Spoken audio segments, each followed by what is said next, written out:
Bonjour, je m'appelle Sila, je suis conseillère en économie sociale familiale et professionnelle de management dans le médico-social de formation, auteur mais surtout maman. Ici sur Mamart Café, vous allez découvrir les coulisses de la vie de maman créatrice au travers de différents épisodes que vous pourrez écouter.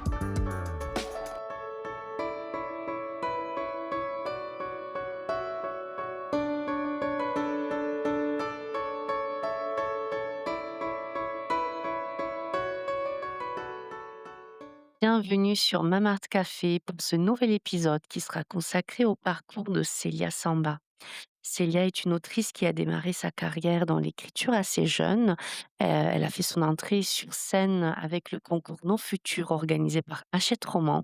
Elle a été lauréate avec son roman La rue qui nous sépare. Elle est aujourd'hui docteur en médecine. Elle a pas mal de casquettes que vous allez découvrir durant notre échange d'environ 1 heure.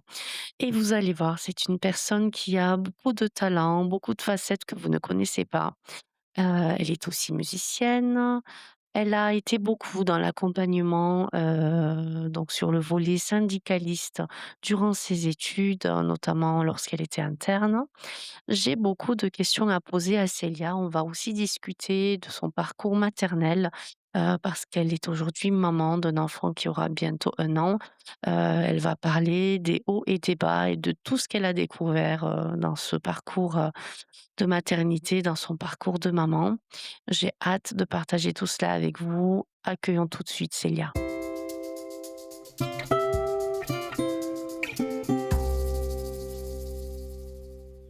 Bonjour Célia, bienvenue sur Mamart Café. Bonjour, merci beaucoup pour l'invitation. J'espère que tu vas bien. Je sais que tu es une jeune maman, d'un enfant qui aura bientôt 1 an. Comment ça se passe dans le quotidien? Est-ce qu'elle a pris ses marques ou pas? Je pense qu'elle les prend tous les jours et nous avec et pas toujours facile le quotidien, de jeunes parents, tout avec, bah, plusieurs activités, à côté, un travail à temps plein. Mais bon, on s'y fait puis c'est, parsemé de joie quotidienne et ça, ça vaut le coup. C'est moi qui te remercie de nous accorder ce temps. Je sais que le temps est précieux dans ta vie. Célia, est-ce que tu pourrais nous parler, alors de ton parcours, d'étudiante, de ton parcours professionnel, parallèle à ta vie d'écrivaine qui a démarré assez tôt? Qu'est-ce que tu voudrais, nous dire là-dessus? Voilà, je t'écoute, si tu pourrais présenter ton parcours. Alors, moi je suis maintenant je peux le dire, je suis docteure en médecine depuis, quelques jours. Donc je viens de finir, mes études là, officiellement hier et je suis diplômée depuis un petit peu plus de temps. Donc ça a un peu occupé les 11 dernières années de ma vie et à côté de ça, je suis autrice, publiée depuis 2021 pour on va dire mes 2 grosses casquettes principales. Je suis maman effectivement depuis, 1 an dans quelques jours et hem et à côté de ça, je fais des petites activités qui prennent plus ou moins de place. J'ai été, au syndicat des internes, pour défendre les droits des jeunes médecins, pendant mes études, entre autres et je fais aussi un peu de musique. Voilà pour un résumé, global de ma vie. Oui. Alors, concernant, on va faire par étapes, ta vie étudiante. Donc toi, tu es originaire de la région parisienne Oui, c'est ça. et aujourd'hui, tu vis, donc en dehors de la région. Tu partages aussi les raisons sur, tes réseaux. Je te suis depuis un petit moment.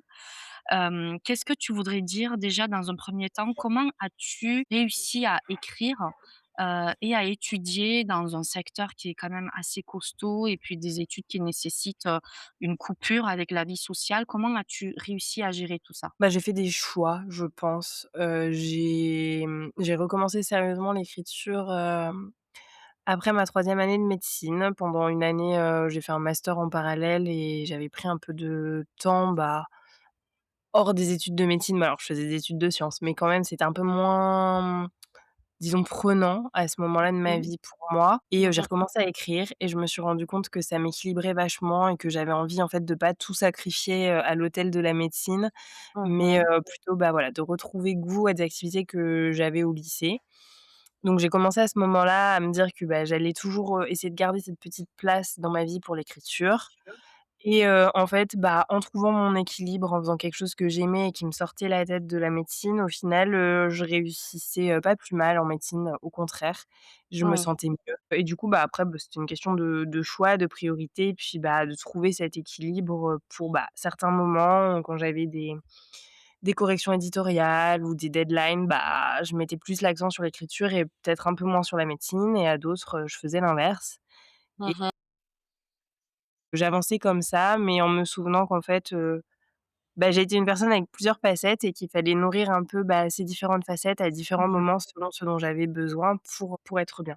Tu étais au fait de ta personnalité et de tout ce qu'il te fallait pour, te sentir équilibré, que ce soit du matériel, de l'immatériel, et est-ce que c'est aussi quelque chose que tu soulignais dans le soutien apporté aux étudiants, notamment, lorsque tu faisais du tutorat et puis dans le syndicalisme? Effectivement, au tutorat, je me suis investie alors c'était un peu avant de reprendre l'écriture parce que j'étais en deuxième année, mais je m'étais investie dans le soutien, mental des internes qui passaient le concours de première année. Sachant que c'est vraiment une période très charnière où il y a beaucoup de désistements et des choses un peu plus tragiques. Oui, exactement et du coup, bah, on essayait vraiment on s'était investi pour créer un peu un espace de parole pour les étudiants, de première année et ça, c'était quelque chose d'assez chouette. Donc c'est vrai qu'en fait, l'équilibre mental, ça a été quelque chose, qui a été important pour moi et dans lequel j'ai souhaité m'investir assez tôt et Mmh. après, bah, au niveau du syndicalisme, évidemment, puisque, bah, on l'objectif du syndicat, c'était de travailler main dans la main avec, les instances, des hôpitaux notamment, où travaillent les internes pour, prendre en compte, la santé mentale et physique des internes, faire respecter les droits en termes notamment de respect du temps de travail qui est limité à 48 heures chez les jeunes médecins et qui, bah, parfois atteint 60-70 heures. Donc voilà, faire un peu respecter tout ça et proposer aux internes en difficulté des solutions, un appui, juridique et un appui psychologique, aussi avec des cellules de crise. Mmh. Et on ressent du coup cet investissement humain, qui a démarré tôt dans ta vie, dans tes 2 premiers romans qui sont des romans engagés. Aujourd'hui, moi, je te définis comme une autrice engagée parce que tous tes écrits sont relatifs à des sujets de société, des problématiques sociales qui sont aussi, des problématiques, de santé publique parfois. Moi, j'ai lu Nos cœurs aidants. Alors tu sais que j'ai aussi, je viens de la filière sociale et j'ai beaucoup aimé me plonger dans cette histoire, qui met, si vous voulez, en évidence, la vie de jeunes aidants, qui est souvent méconnue, qui doivent, jongler entre diverses casquettes et notamment leur orientation pro, leur vie personnelle, affective qui se développe à un âge, voilà, où ils se retrouvent, forcés à prendre soin d'un proche. Comment tu t'es lancé là-dedans et pourquoi cet engagement? Qu'est-ce qui fait que tu as on ne choisit pas nos métiers par hasard. Qu'est-ce qui t'a mis là-dedans? Qu'est-ce qui a fait que tu as voulu être une autrice engagée, tout en étant une personne engagée, voilà, pour aider l'autrui? C'est une question intéressante et difficile, je trouve. Je pense pas que j'ai choisi. Je pense que c'est en lien avec qui je suis et que, bah, je me sentais un peu, enfin, appelée, d'une certaine façon à comme en médecine finalement, j'ai voulu faire médecine quand j'avais 4 ans, ça a jamais changé. Pourquoi? C'est une bonne question, mais en tout cas, c'est ce que Mmh. je voulais. Mmh.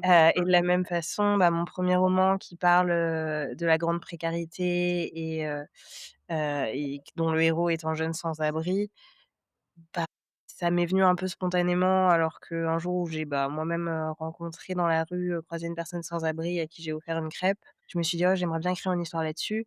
Bah, c'est un peu venu à moi, c'est pas trop un choix et par la suite, bah, pareil pour Nos cœurs aidants, j'ai voulu mettre ce sujet-là en lumière en me disant que c'était intéressant et puis après, bah, en fait, à force d'être un peu présentée, je pense, comme une autrice engagée, de me rendre compte que ça me plaisait d'utiliser l'écriture comme moyen aussi peut-être de mettre en lumière des sujets qui me semblaient importants, des injustices et cetera, bah, je me Mmh. suis peut-être un peu engouffrée là-dedans et c'est D'accord. vrai qu'à l'heure actuelle, tous les romans que j'ai écrits, même ceux qui sont pas publiés, traitent de thématiques sociales importantes. Là, celui qui va paraître, début septembre 2026, Il parle d'illettrisme et de racisme. Le roman sur lequel je travaille actuellement parle d'islamophobie et en même temps, parle des femmes iraniennes qui luttent pour leurs droits. Donc bon, on est effectivement sur des sujets de société et en même temps, bah, c'est ce qui m'intéresse, je pense. Alors pourquoi, je sais pas, mais c'est comme Ah, tu n'as pas réellement réfléchi, pourquoi tu es là-dedans, quoi. Tu penses que ça t'a appelé et tu t'es un peu retrouvé là-dedans et tu t'es reconnu là-dedans, sur la route, sur le chemin? c'est ça. Je pense que j'aime bien l'idée de se reconnaître là-dedans, de se dire que, bah, en fait, ça me parle, j'aime ce que je fais et j'ai envie d'aller vers ça.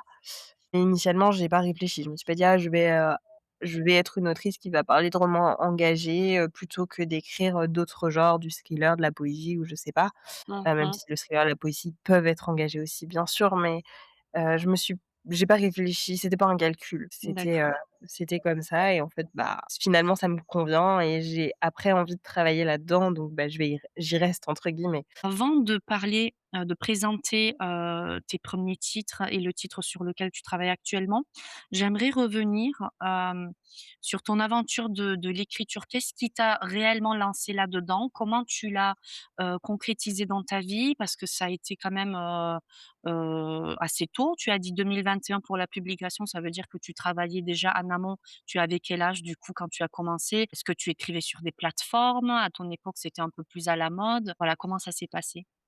J'ai l'impression d'être vieille quand tu dis «à mon époque», mais tu as raison, ça commence à Tu remonter. toujours jeune, hein, en fait, je dis jeune parce que tu es plus jeune que moi et c'est vrai que c'est une autre génération du coup.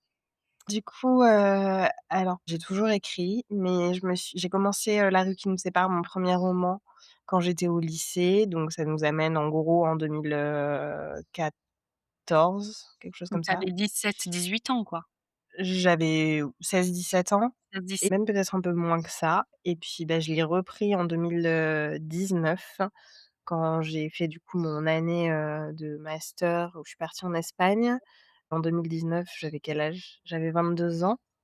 Et en 21 ans et en 2020, j'ai remporté, le prix No Futur sur le thème de l'engagement des éditions Hachette Roman et c'est ce qui m'a amenée à une publication, puis, à un contrat avec eux assez rapidement dans la suite, pour Nos cœurs aidants, et du coup, bah, une professionnalisation suite à ces 2 premiers contrats. Mmh, Je d'accord sais pas du tout si j'ai répondu à la question, je suis trop désolée. du coup, alors moi je pose la question parce que c'est quand même quelque chose que, tous les écrivains ne connaissent pas dans leur processus, de «professionnalisation» entre guillemets.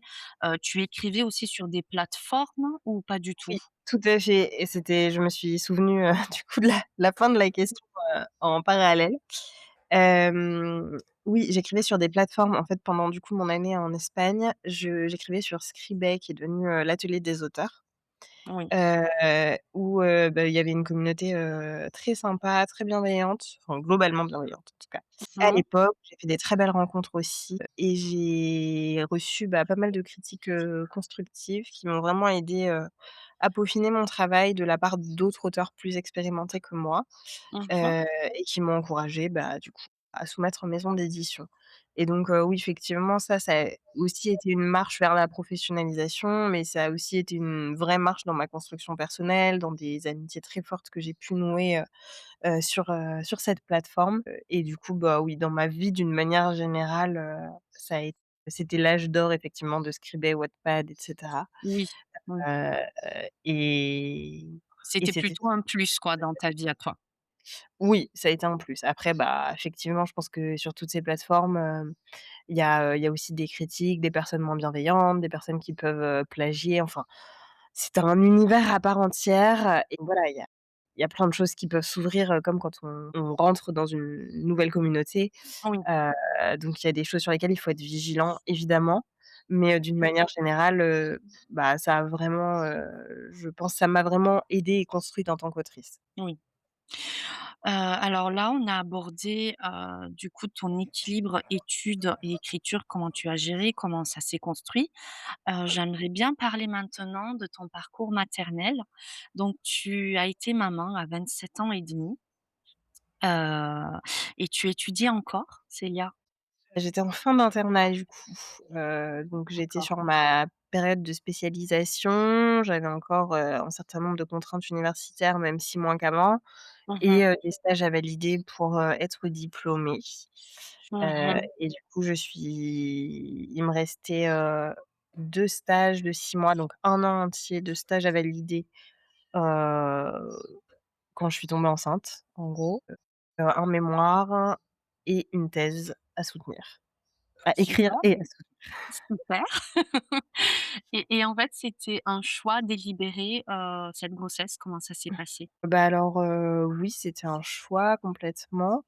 Alors un choix un peu «calculé» entre guillemets parce qu'en tant que, interne, je bénéficiais encore d'un congé maternité, ce qui me semblait, plutôt quelque chose de rassurant. Alors qu'après Oui. en tant que jeune médecin, bah, si on est salarié, on a effectivement les congés mat, mais si on est libéraux, pas forcément, c'est des histoires de prévoyance et Mmh. cetera et C'est du coup, bah, important en à termes de connaître ça, je le financier. savais pas du tout. Bah, en fait, oui, en termes de droit, alors c'est très récent qu'on ait droit à un congé maternité en tant que libéral, mais d'une manière générale, on est beaucoup moins bien couvert qu'en tant que salarié, Mmh mh. heu et du coup, je me suis dit que ça pouvait être intéressant, en tant que salarié et nous offrir un confort pour accueillir un bébé, d'être encore, pendant mon internat. D'autant que mon mari est lui, indépendant donc en termes financiers, ça me semblait pas une mauvaise période.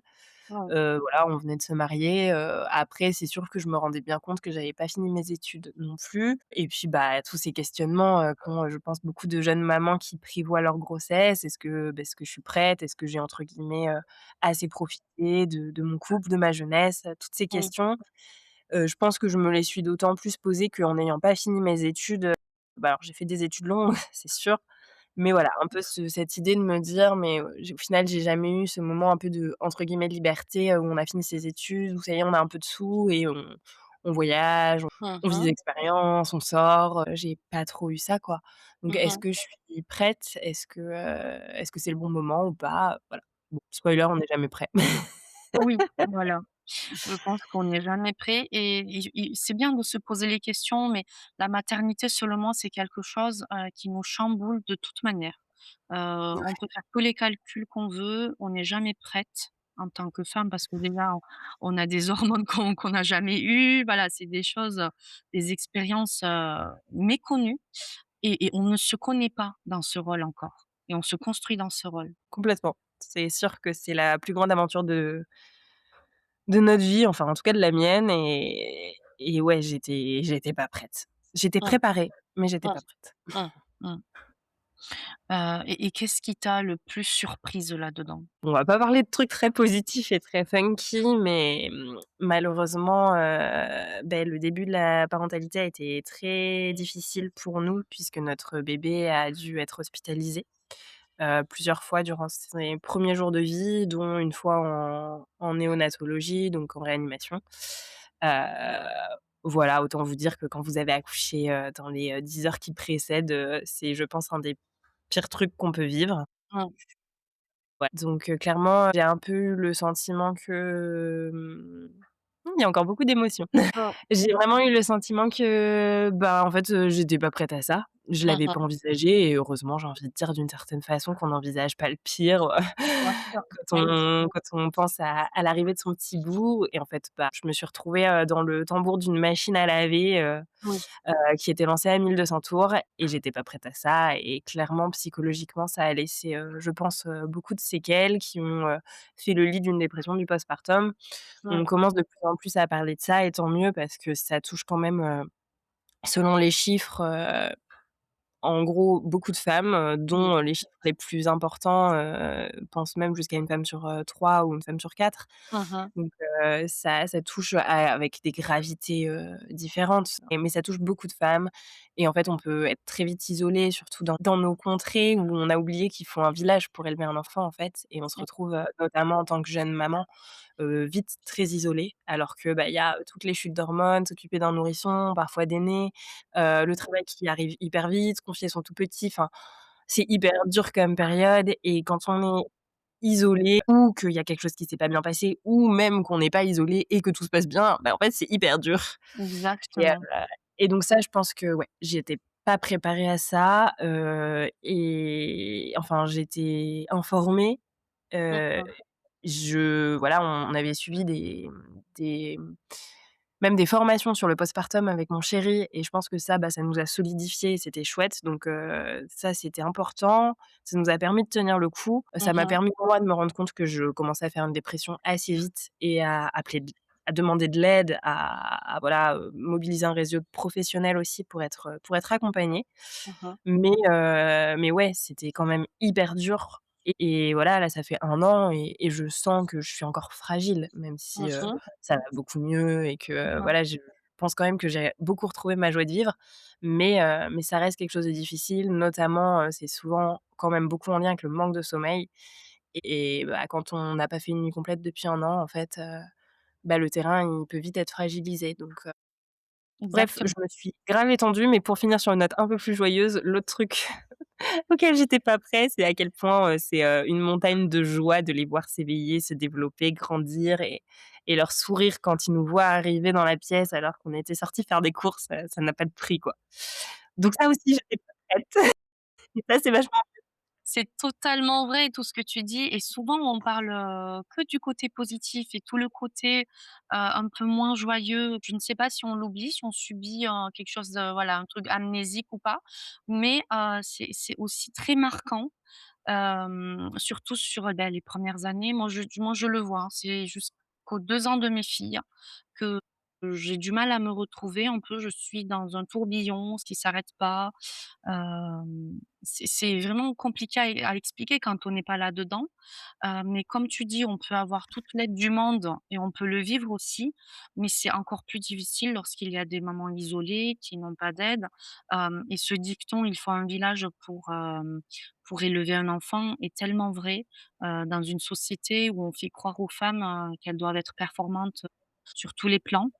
Heu, on oublie un peu le rôle du père aussi, c'est frustrant pour eux et on ne sait pas comment l'intégrer dans la parentalité.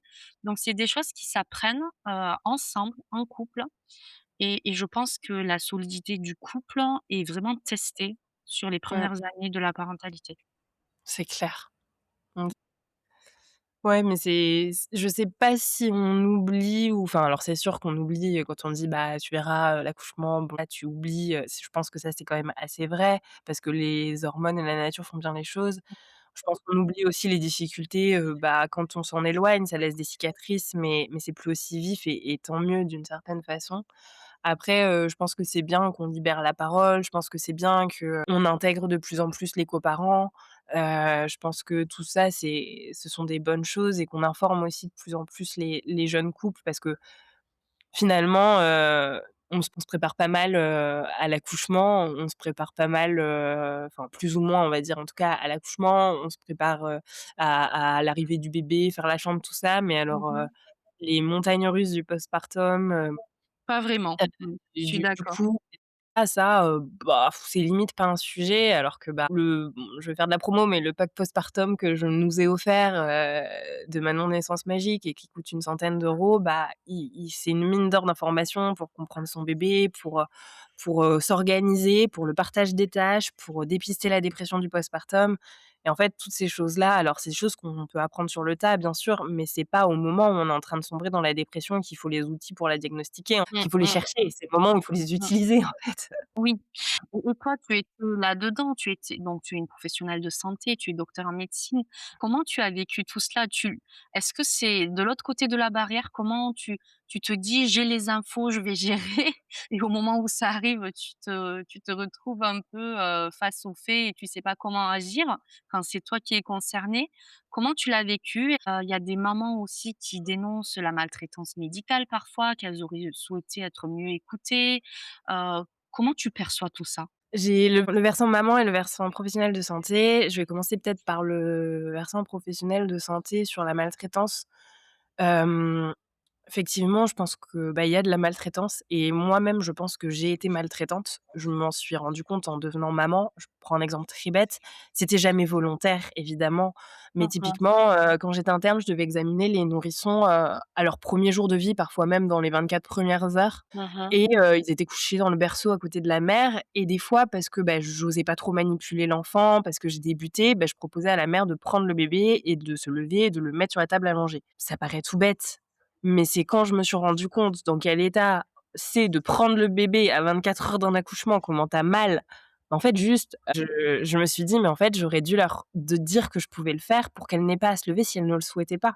Parce que Ça, tu c'est un connaissais truc, pas, voilà. et en fait, je me rendais pas compte physiquement à quel point c'était quelque chose de qui pouvait être douloureux, juste ce simple geste Mmh mh. et du coup, beh, je disais aux mamans de prendre leur bébé et de le poser et parfois d'attendre debout à côté de la table, que je l'examine et Mmh. tout ça. C'était plus par gentillesse pour qu'elles voient ce que je faisais limite, Bien sûr. mais en fait, c'était maltraitant et à côté de ça, bah, je me suis retrouvée, moi, en tant que patiente, dans un hôpital où ma chambre en maternité était à un bout du couloir et la chambre de ma fille en néonat était à l'autre bout et il devait y avoir, je pense, 200 mètres. Du coup, Oh là beh, là. j'étais en fauteuil roulant, la plupart du temps parce que je pouvais pas marcher cette distance à 15 heures d'un accouchement, c'était vraiment difficile pour moi Mmh mh. et en fait, bah, un soir, je suis rentrée, j'ai été raccompagnée et la sage-femme qui était là m'a dit: «Par contre, cette nuit, on sera en sous-effectif, donc si vous voulez aller voir votre fille durant la nuit, faudra vous débrouiller». Oui. Sous-entendu, je peux pas prendre 3 minutes pour, te pousser, te Mmh. Mmh. brancarder, dans ton fauteuil, jusqu'à l'autre bout pour voir ta fille qui est en réanimation Et comment et en tu l'as fait, ressenti? moi, je me suis dit: «Ah, bah, c'est vrai, c'est dur d'être en sous-effectif et tout», et du coup, en fait, j'ai rien dit. J'ai pas osé dire appeler, à quand je me suis levée à 3 heures du matin, pour aller la chercher, enfin la voir, j'ai pas osé Aïe, aïe, appeler et aïe. demander et en fait, je me suis tirée toute seule au milieu de la nuit avec, sur les murs dans mon petit fauteuil parce que je Oh pouvais là pas là. marcher en pleurant pour, j'ai mis 10 minutes et quand, j'ai sonné à la porte de la néonate, les filles se sont précipitées en mode: «Mais pourquoi personne vous a accompagné? C'est inadmissible». Je pense pas qu'elle voulait mal faire en fait, sage-femme. Je pense juste qu'elle avait pas du tout conscience que ce Mmh. qu'elle faisait, du coup, était maltraitant, hyper maltraitant et plus tard, je me suis dit: «Mais en fait, comment tu as accepté ça?» Mais Mmh. sur le coup, on est tellement vulnérable et pourtant, je veux dire, je savais, voilà, donc on je me suis un peu retrouvée, bah, et maltraitante et maltraitée, mais je pense qu'il y avait aucune volonté de mal faire de Mmh mh. personne. Mmh. C'est juste que, ben, on n'a pas toujours conscience de ce qu'on fait. Parfois, on est débordé par le système. Elles étaient peut-être effectivement sous-effectif cette nuit-là, heu et en fait, bah, juste, il faut qu'on apprenne et qu'on fasse mieux. C'est pareil, bah, les conseils sur l'allaitement, on n'est pas du tout formés, nous, en tant que professionnels de santé. Maintenant, j'ai suivi des programmes, payants, moi, pour me former, sur l'allaitement, le tire-allaitement et en fait, bah, on donne des mauvais conseils parce qu'on sait pas. Mmh. Et du C'est coup, bah, ça, on crée des dommages et c'est c'est ça. hyper triste, mais je pense qu'il faut enfin moi, ce que ça m'a appris en tant que soignante, c'est à reconnaître mes limites, à savoir me dire que je sais pas, à me remettre en question aussi, sur, bah, tout ce qui est médicalisation, surmédicalisation parfois des accouchements. Mmh. Je me suis vraiment forgé un esprit peut-être un peu plus critique sur certaines choses Mmh mh. et je pense que l'important, c'est de pas être dogmatique et de gagner en humilité en tant que soignant et après en tant que maman, bah, effectivement, je savais ce que c'était que la dépression du postpartum, je savais, que c'est des dépressions qui sont plus à risque de plein de trucs, enfin, tout ça je le savais, je connaissais par cœur mes cours, je m'étais documentée, tout ça. Mais par contre, j'ai jamais pensé que j'étais à risque de faire une dépression du postpartum, jamais. Mmh. Mmh. Parce que, jusque-là, pas du tout de terrain, ni dépressif, ni familial, ni rien. Que j'allais très bien dans ma vie, que mon couple était hyper solide, Mmh. que c'était une grossesse désirée. Alors la grossesse en question, c'est a été un peu difficile, mais elle a pas été compliquée en termes médicaux Mmh et en mh. fait, j'ai pas vu les endroits où je perdais des plumes. Mmh. J'ai pas vu, que j'ai été confinée parce que, il y avait du chikungunya autour de moi pendant 2 mois sans sortir, sans voir personne et qu'en fait, bah, j'étais quasiment emprisonnée dans de la peur et que Mmh. c'était terrible. J'ai pas vu que j'avais perdu des plumes en travaillant jusqu'à tard alors que j'avais des contractions rapprochées pour valider mon stage. J'ai pas vu qu'en fait, je voyais plus personne, que je m'isolais. J'ai pas vu que le fait d'être loin de mes proches allait autant me peser. Tout ça, en fait, c'est des endroits où j'ai pas vu venir. Et en fait, bah, quand je m'en suis rendu compte, heureusement que j'étais entourée, heureusement que, j'avais, prévu un peu le coup en ayant des contacts de professionnels à contacter, en cas d'urgence, En fait, Mmh mh. heureusement que je m'étais préparée parce que, bah, i quand les problèmes arrivent, il vaut mieux avoir, une mallette de secours. Mmh. Mmh, mmh, mmh. Voilà. Mais pour autant, non, je pense que je l'ai quand même pas vu venir. Oui et en plus quand on est une personne, qui réussit un peu tout ce qu'elle entreprend, qui se fait confiance, qui se dit, «J'arriverai, hein, de toute manière, voilà, je m'adapterai, je réussirai» et cetera.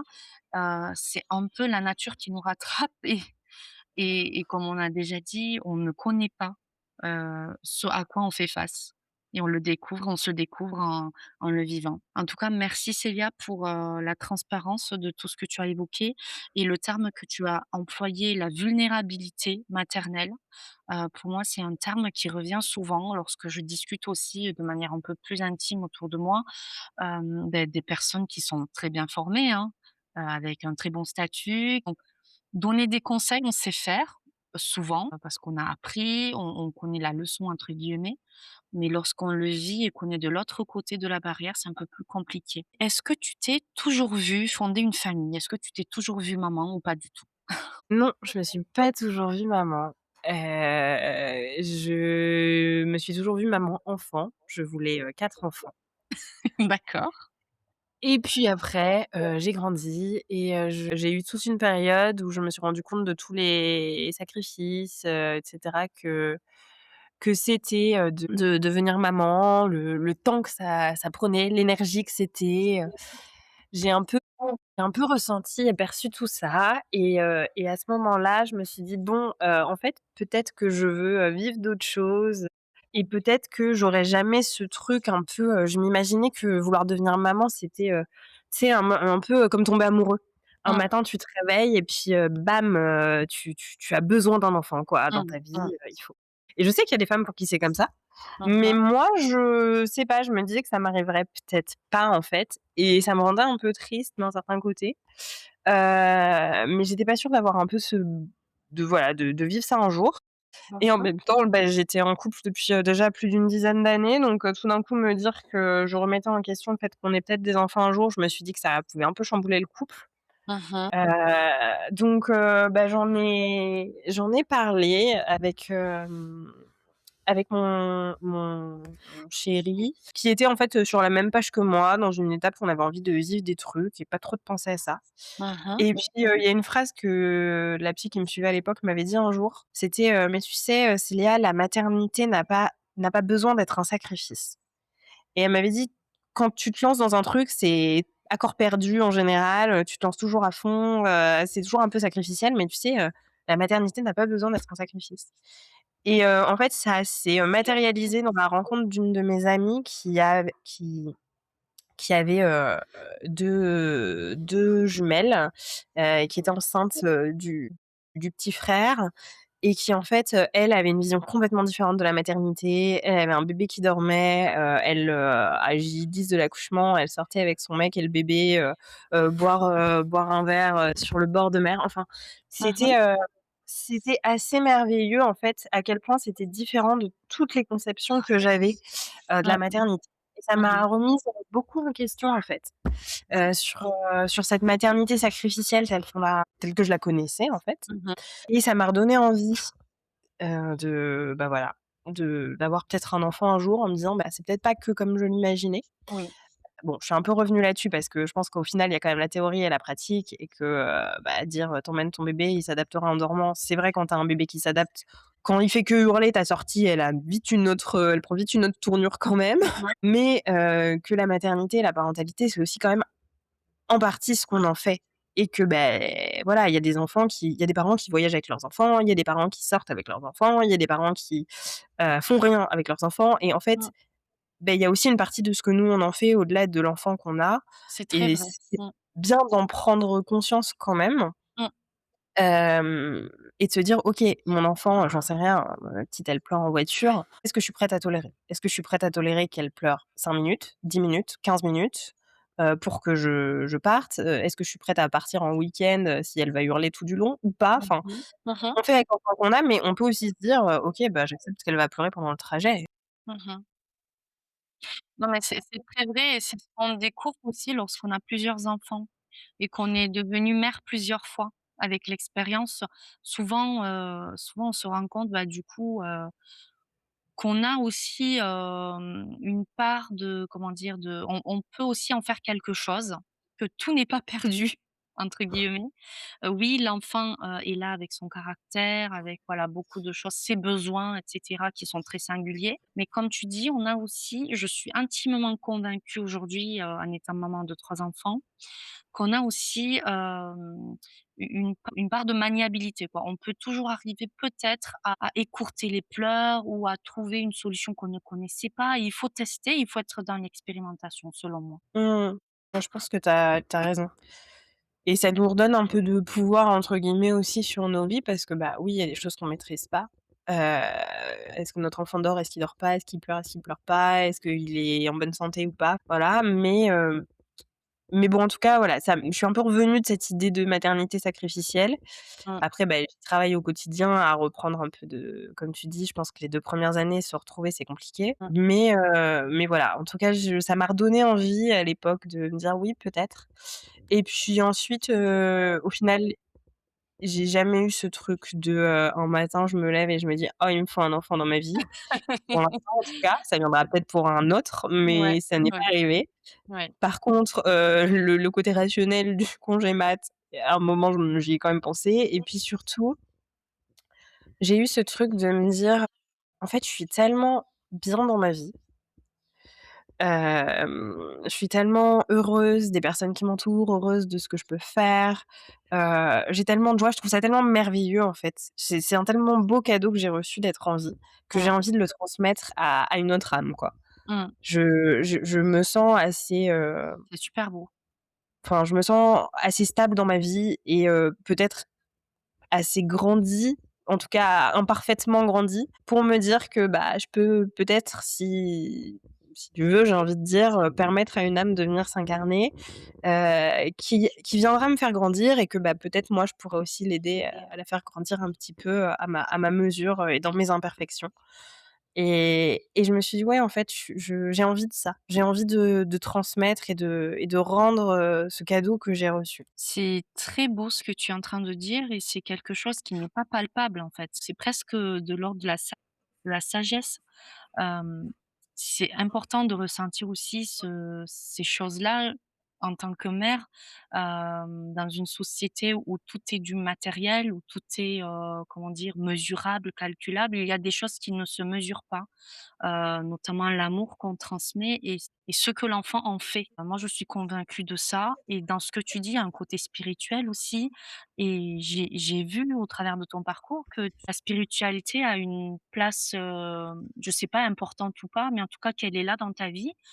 Est-ce que ça t'a aidé à te développer en tant que personne, mais aussi dans ta créativité? Alors en tant que personne, oui, effectivement, je pense que la spiritualité est un pilier dans ma vie. C'est pas un détail, mais voilà, c'est pas forcément quelque chose d'important, mais je suis croyante, je suis chrétienne. Et ça me définit, forcément. Après je suis aussi très ouverte, on va dire, à la spiritualité, je pense au sens plus large parce que, bah, j'ai des racines culturelles qui viennent d'Afrique et que donc, bah, tout ce qui va être, spiritualité au sens large, sorcellerie et cetera, bah, j'ai un peu baigné, culturellement dans tout ce bouillonnement. Mmh. Hem et voilà, j'ai des amies qui sont ma témoin de mariage qui est praticienne Reiki. J'ai beaucoup d'amis qui sont ouverts, qui ont des dons. Je suis entourée de personnes qui ont des dons un peu spirituels, Énergétique. surnaturels, énergétiques, toutes ces choses-là. Mmh. Donc c'est des choses, auxquelles je suis très ouverte dans une partie de ma vie parce que, bah, Mmh. c'est, c'est à la fois moi, donc c'est intimement lié à qui je suis et en même temps, bah, c'est aussi relativement circonscrit au sens où, bah, je suis médecin, donc forcément, je suis quelqu'un de rationnel. Oui, oui, oui, oui, c'est important. C'est Voilà. très intéressant d'ailleurs. C'est complémentaire, mais en même temps, les choses ont leur place respective.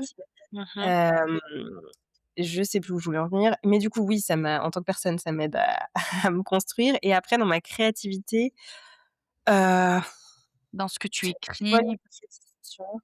Je pense qu'il y a forcément un peu d'imprégnation au sens où c'est qui je suis. Mmh. Donc ça va forcément plus ou moins se percevoir.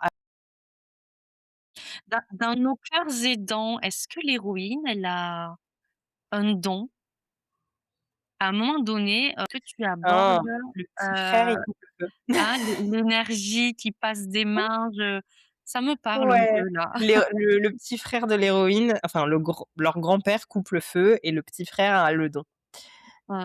Voilà. Mais oui, effectivement. Bon là, du coup, j'en ai parlé là-dessus et d'ailleurs, on m'avait bien dit de mettre des pincettes et cetera pour pas aborder des croyances Mmh dans mh. le roman à l'époque, donc ça avait été tourné d'une certaine façon. Mais pour le reste, c'est pas quelque chose que j'ai tendance à aborder parce que finalement, c'est quand même quelque chose que je trouve assez intime. Alors autant je suis pas du tout gênée pour aborder d'autres sujets intimes dans mes romans, autant ça, c'est vrai que c'est pas trop un truc que j'aborde.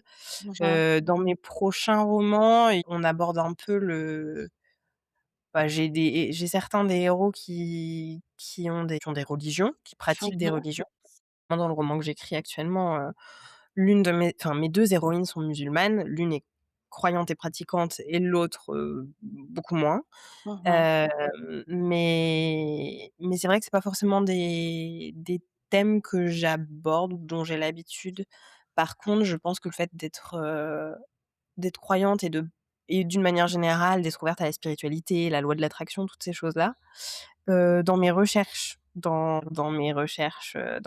on va dire ma carrière, Oui. mes opportunités professionnelles, c'est quelque chose, sur lequel je vais m'appuyer. Et ce projet que tu écris actuellement, qui aborde l'islamophobie et le droit des femmes iraniennes, il n'a pas d'éditeur en ce moment. Non, j'espère qu'il en aura un. Donc, c'est un cours de recherche éditoriale, quoi. Il y a pas de contrat signé? Oui et non, enfin, même pas vraiment en cours de recherche éditoriale puisque j'en suis au 1er jet, D'accord. mais je pense le proposer assez rapidement, pour être peut-être accompagnée, dans sa rédaction, à l'un de mes éditeurs. Mmh. Donc oui, ça c'est voilà, c'est un projet qui est un peu, complémentaire à mon roman qui va sortir en septembre, puisqu'initialement je parlais d'islamophobie aussi dans ce roman et en fait, ça traitait trop de sujets et donc j'ai décidé de retirer, la partie sur l'islamophobie pour pouvoir, le traiter de manière plus élargie dans un roman, à part, que je suis donc en train d'écrire. D'accord, et celui qui va sortir en septembre 2026 chez Albin Michel, il traite de quel sujet? Il parle d'illettrisme, principalement, et de racisme.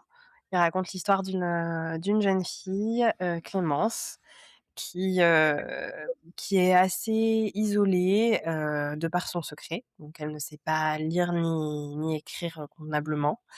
De ce fait, elle a une scolarité, très difficile et elle est sans emploi, sans formation, ce qui crée beaucoup de tensions familiales, sachant que sa famille n'est pas au courant de son secret. Et Mmh. puis elle rencontre, 2 copines qui, elles, sont à la fac et qui lui proposent, de s'engager dans un projet de BD pour lutter contre les discriminations dans le cadre d'un concours et elle Mmh. accepte. Elle accepte et ça va lui ouvrir du coup de nouvelles portes et elle va notamment tomber amoureuse du grand frère d'une de ses copines qui lui est Mmh. un auteur à succès. C'est à la fois une histoire d'amour, une histoire d'amitié et ça parle de ce secret en fait et de comment elle vit avec et Mmh. jusqu'où est-ce qu'elle pourra aller pour le protéger, et ne rien dire à ses amis ou est-ce qu'au contraire il faudrait mieux qu'elle en parle? J'avais adoré découvrir les premiers chapitres, sur, les premiers jets, je crois. C'était peut-être même, une alpha lecture, je ne sais plus. Ouais, c'était une alpha Mmh, lecture. voilà. Ça a beaucoup évolué comme texte depuis, Ça a dû bien mais évoluer, le mais en cœur tout y est. cas, j'avais bien aimé me plonger dans cette histoire-là. Parce que je Bah, trouve que c'est merci beaucoup. original de traiter de l'illettrisme aujourd'hui dans une société où on semble que c'est acquis, et quand on regarde un peu les chiffres, on est très surpris. Mmh, tout à fait.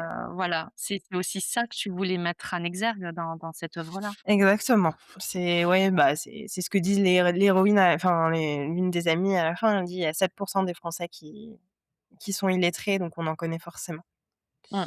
Et c'est vrai que, on n'y pense pas et pourtant, là, moi, où j'habite, le taux d'illettrisme est très important et c'est vrai que, quand j'étais en consultation et que je remettais, des ordonnances ou des papiers à remplir ou quoi, je posais la question. Quand même assez souvent, je posais la question: «Est-ce que vous savez lire et écrire?» Mmh mh. La Mmh. plupart du temps, les gens me regardaient en mode, «C'est quoi cette question?» et je leur disais: «Bah, je Mmh. préfère la poser, en fait, parce Oui, que vous ne le direz pas spontanément». oui Donc et oui. Et ce thème-là, ça t'est venu à l'idée de le travailler, comment ça s'est fait? C'est aussi de ton terrain professionnel que c'est remonté petit à petit, ou c'est autour de toi que tu as connu une personne illettrée? Comment ça s'est passé? Bah, c'est une très bonne question, j'en ai aucun souvenir.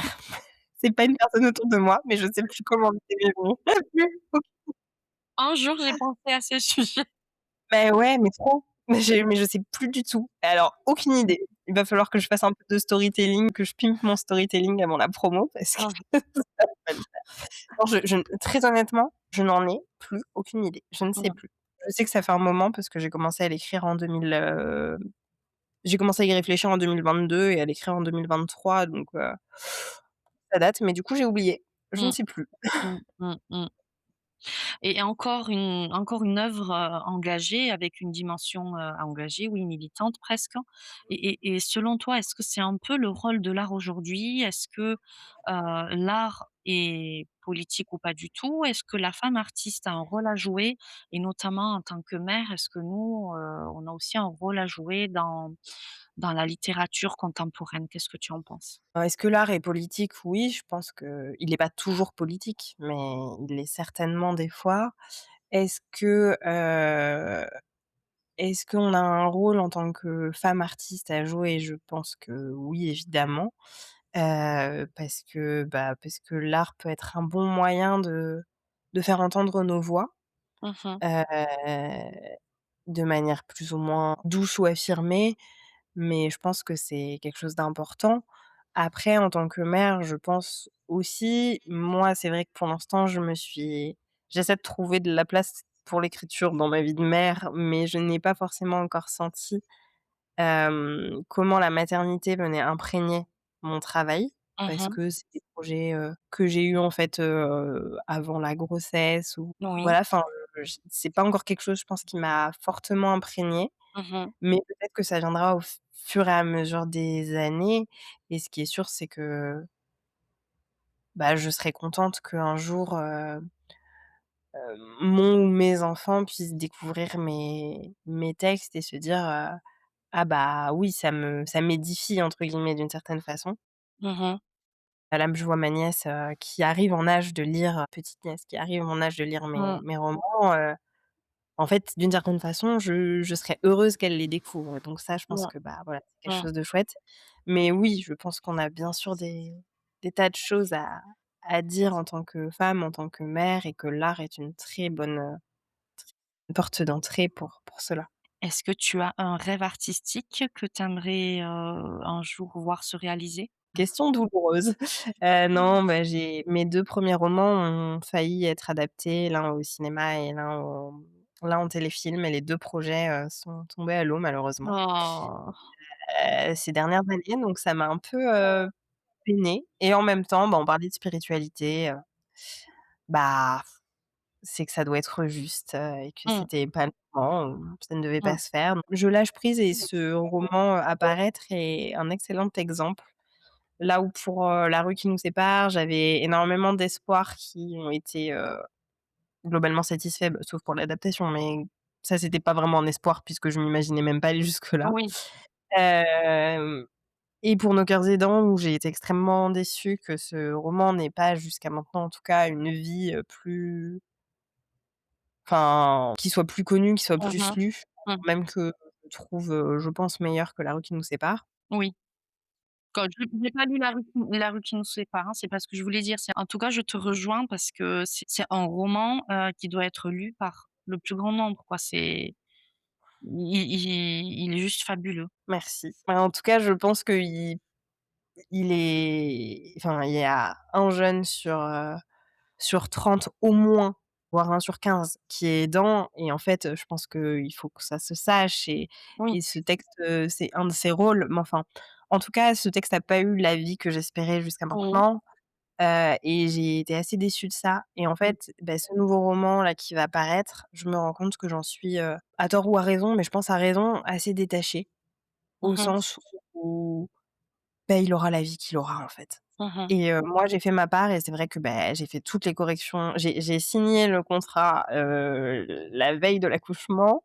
J'ai fait toutes les corrections édito avec un petit marmaille comme on dit, de par là où j'habite, dans les bras et ou à courir, ou à manger des trucs qu'il faut pas manger. Donc en fait, j'ai fait ce que j'ai pu.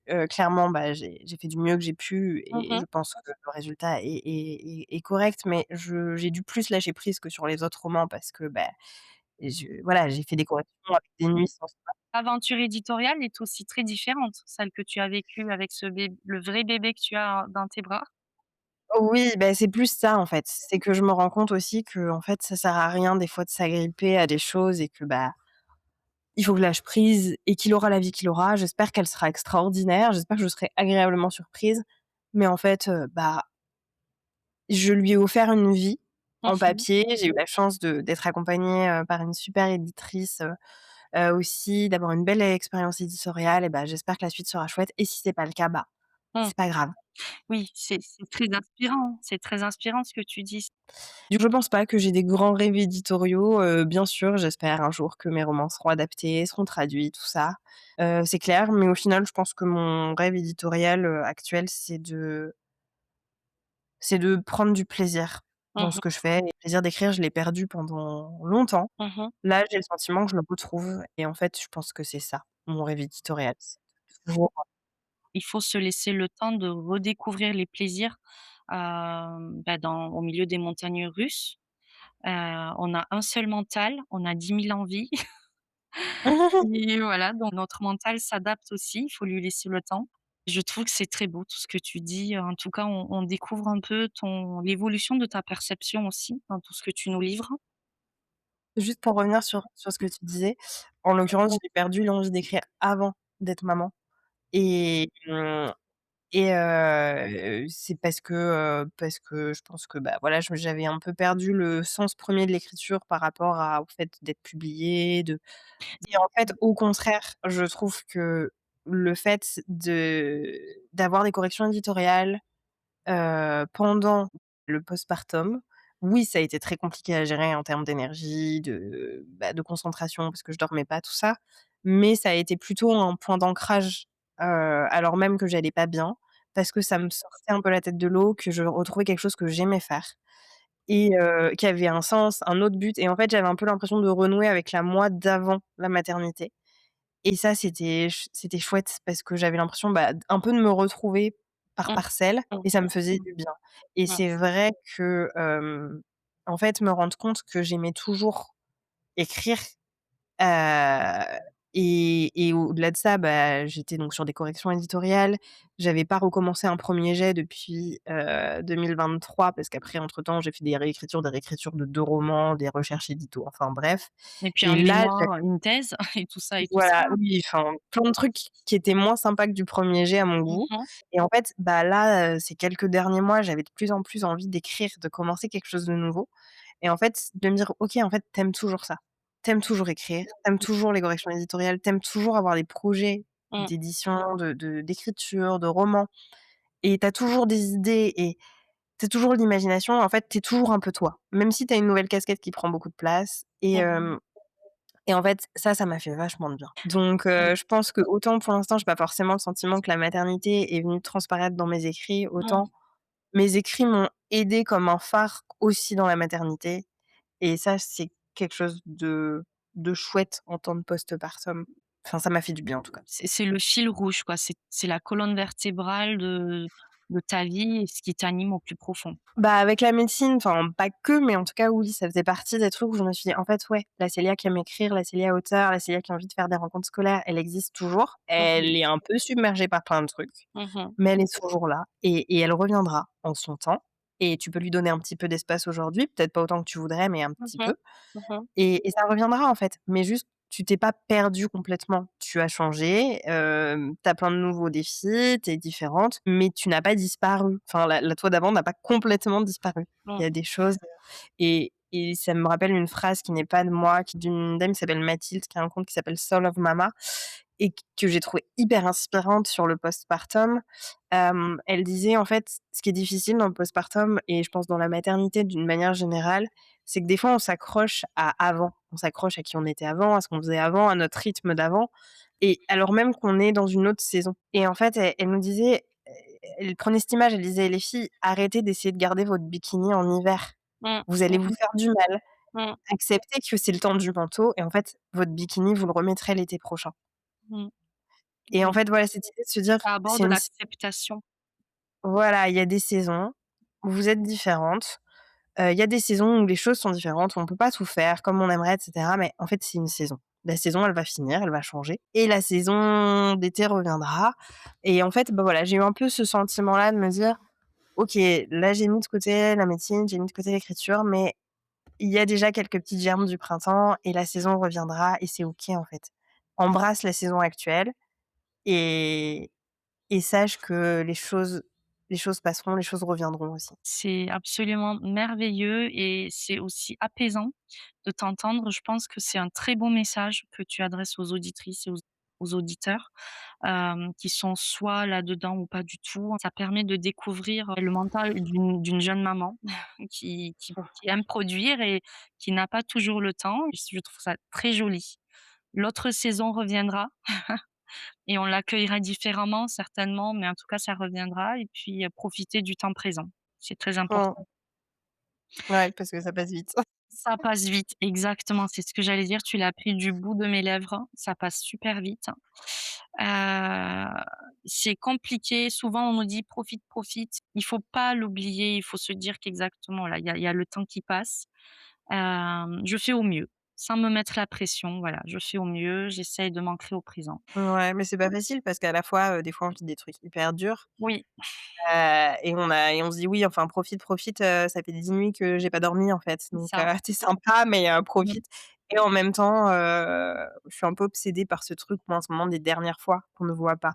mmh, La dernière fois que, ton bébé va dormir en côte-de-dos à côté de toi, la dernière fois que, ton bébé va, j'en sais rien, va faire «ba-ba-ba» en se mmh, couchant, et en fait, tu t'en rends pas forcément compte de ces dernières fois. Toi, exactement. tu es là, tu en peux plus, tu as juste envie qu'il dorme, tu Mmh, as bercé des heures et des heures et des heures et puis un jour, tu mmh. te rends compte que le porte-bébé, tu l'as pas pris depuis, 15-20 jours et qu'en fait, c'était peut-être la dernière fois que tu l'as pas vu, quoi. C'est ça et puis c'est être mère, c'est cette ambivalence continue. D'un C'est côté d'essayer de retrouver du temps pour soi ou voilà des journées très compliquées où on se dit: «J'en peux plus» et puis le lendemain, bah, de se dire: «Mais en fait la journée d'hier elle est passée et et le temps là que j'avais hier il est passé. Est-ce que ma fille, c'est la dernière fois qu'elle me dira ça, qu'elle me fe» et c'est une ambivalence continue je pense et puis il faut apprendre à connaître cette facette aussi de la maternité et puis d'avancer au mieux avec. c'est pas facile, mais c'est une belle aventure. C'est une belle aventure malgré tout. Où est-ce qu'on pourrait suivre ton actualité, Célia? Parce que, en ce moment, tu es moins présente sur les réseaux. Pourquoi? Pour plein de raisons, la première re étant, que j'essaie de mettre mon énergie, dans les choses les plus importantes, Oui. donc pas les réseaux sociaux d'une manière générale. Je vais quand même, participer à la promotion de mon prochain roman, sur mon Instagram, celia.samba et sinon, je réponds aux mails, sur mon mail, professionnel et j'ai un Facebook également, Célia Samba auteur. Et ton Voilà, mail, voilà. il est C'est affiché sur ton Instagram? excellente question. Je ne sais pas. D'accord, OK. Non, parce que c'est une belle porte de dialogue aussi pour les personnes pour les il y a des personnes qui sont pas forcément sur les réseaux, mais qui laissent, cette porte d'entrée pour pouvoir, recevoir des messages. Ouais, effectivement, je trouve que c'est assez chouette et puis c'est complètement différent en termes de temporalité, le mail, la façon dont on communique et cetera. Donc À voir. à voir. Je suis juste en train de regarder, est-ce qu'effectivement j'ai mon j'ai mon mail affiché? Je pense que ça doit y être quelque part, Sur l'onglet bon. contacter, parfois on l'a. Bon, à voir en tout cas, je vais partager l'Instagram de Célia Samba. Il ne faut surtout pas rater la nouvelle sortie donc prévue pour septembre 2026 chez Albin Michel. Est-ce que je peux communiquer le titre ou pas? Je sais pas ce que j'ai le droit de communiquer, mais on va le communiquer. Il s'appelle, «Même les failles laissent passer la lumière». Très joli titre, hein. «Même les failles laissent passer la lumière». Très joli. En tout cas, je souhaite, pleine réussite à ce nouveau projet. N'hésitez pas à, vous procurer les 2 premiers romans de Célia aussi qui sont excellents. Donc La rue qui nous sépare qui aborde, le thème, des sans domicile fixe, pardon, et puis Nos cœurs aidants qui aborde le thème des jeunes aidants familiaux qui se retrouvent face au handicap ou à la maladie d'un proche et qui se retrouvent, démunis parfois, face à la réalité. Un sujet qui n'est pas très connu, mais un sujet, qui concerne quand même des milliers. Célia, tu connais le chiffre actuel ou pas? Heu, j'ai un chiffre en tête, mais j'aurais peur de dire des bêtises. En tout cas, c'est en gros un jeune sur 30, Voilà, un en jeune sur France. 30, c'est quand même énorme. C'est aussi des problématiques sociales, qui ne sont pas, qu'on ne voit pas, hein, sur Instagram, donc c'est important aussi de les aborder dans les livres. Trouver le chiffre exact. C'est 70 000 jeunes scolarisés sont aidants sur les 60 moins de 000? 70 000. 70 000, c'est juste énorme. Voilà. Voilà. Foncez découvrir les œuvres de Célia Samba. J'ai hâte de lire ton nouveau roman. Je te remercie du fond du cœur pour, ta transparence, ton authenticité. Tout ce que tu as partagé avec nous, c'est très inspirant. En tout cas, c'est beau à écouter, ta vision de la vie aussi. C'est très beau, c'est très sage. Merci Célia. Merci beaucoup, pour ce podcast qui fait du bien et merci pour notre échange, c'était un très chouette moment partagé. Je vous dis à bientôt sur Ma Marque Café.